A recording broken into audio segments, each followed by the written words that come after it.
Jetty school के पास जो कचरा पड़ा हुआ है और लेडीज़ ख्वातीन के जो पब्लिक संडास है वहाँ पर जो कचरा पड़ा हुआ है उसके ताल्लुक़ से एक मुहिम चलाई गई है कि इस्लामपुरे के अंदर दस्तखती मुहिम हम लोगों ने चलाई है।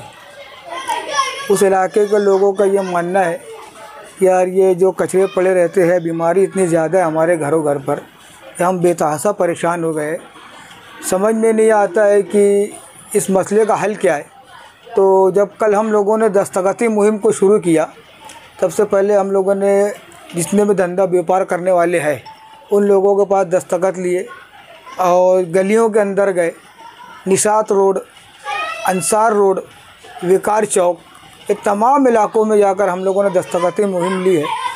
और सबसे प्लस पॉइंट ये है मिला है उस वार्ड के अंदर, उन लोगों ने ये कहा है, बड़ी बड़ी हस्ती थी वहाँ पर, उन लोगों ने कहा है कि आप इस कचरे के ताल्लुक़ से बात उठाइए, जो ताउन लगेगा हम देने के लिए तैयार हैं। ये पूरा इलाका किसी की प्रॉपर्टी नहीं है। लोग अगर कुछ समझते होंगे कि ये मेरा इलाका, ये मेरा एरिया, तो ऐसा कुछ भी नहीं है। हम लोग आपको बता देते हैं कि हमें बिल्कुल नज़रअंदाज कर दिया जाता है इस इलाके के अंदर। आप बेफिक्र होकर इस इलाके में काम करिए। आप जिस दिन भी धरना दोगे, पूरे इस्लामपुरे की कैसे कैसी हस्ती वहाँ आपके धरने में आपका ताउन करेगी, ये आपको भी अंदाज़ा नहीं। ये बातें सुनकर तो हम में और हमारे वर्करों में बड़ी खुशी हुई कि चलो हमें ताकत मिली है, लोग हमसे उम्मीदें वाबस्ता कर रखी है। तो बहरहाल पूरे इलाकों में हमने 500 से ज़्यादा दस्तखत ली है और बरोज़ मंगल के दिन कॉरपोरेशन पहुंचकर कमिश्नर साहब से मुलाकात करी जाएगी और उनको इलाके में लाया जाएगा। सेंट्रल इंस्पेक्टर और जो सफाई इंचार्ज, जो जितने भी ठेकेदार हैं, उन सब को वो जगह पर बुलाया जाएगा, दोनों जगह पर, और उनसे ही ये पूछा जाएगा कि यार ये रोज़ाना का जो कचरे का मामला है ये ख़त्म कैसे हो। क्योंकि जो बातें बुज़ुर्गों ने कही है वार्डों के अंदर, वो बहुत दुख की बात है कि इस चीज़ को लोग मामूली समझ रहे हैं, जबकि इसी की वजह से आज शगर का मामला बढ़ गया, प्रेशर का मामला बढ़ गया, हार्ट अटैक का मामला बढ़ गया और बच्चों के अंदर डायरिया, मलेरिया का मामला है।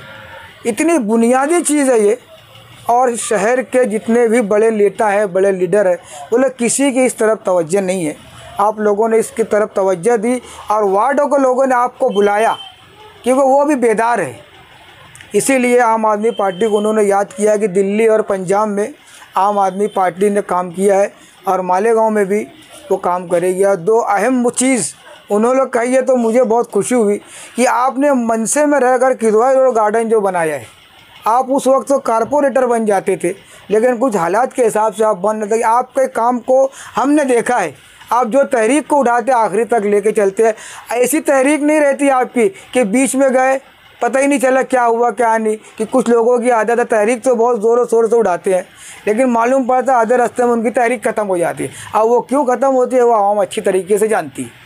और दूसरी बात जो अहम है तो वो ये है, आप इसे देखिए कि आवाम कितनी बेदार है।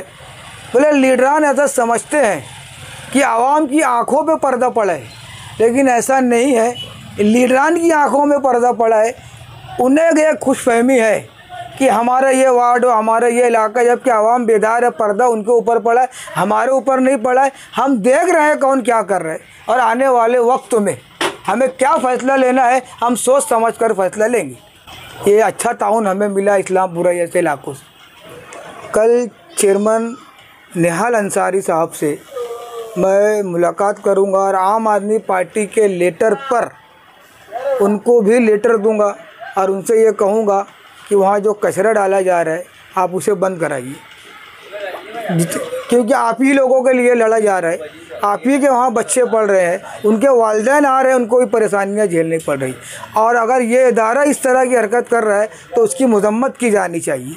मैं बहरहाल उनको कहूँगा कि आपके स्कूल से ज़रूरत पड़ती है तो आप ट्रैक्टर वहाँ तक मंगवाएं, घंटा गाड़ी आप स्कूल तक मंगवाएं, आपके लिए कोई मसला नहीं है। तो यहाँ फेंकने की वजह क्या, मैं उनसे बैठ कर तफसीली बात करूँगा और उनसे कहूँगा कि यहाँ कचरा नहीं चाहिए हमें। पूरा इलाका आज बीमारी की जद में आ चुका है। डायमंड कारपेट, हमारे वहाँ कारपेट, गरास, हेडलोन, रेलवे वाला कारपेट होलसेल रेट में दिया जाता है। हमारा पता याद रखें, मुस्तफ़ा बंगार बाज़ार, डायमंड कारपेट।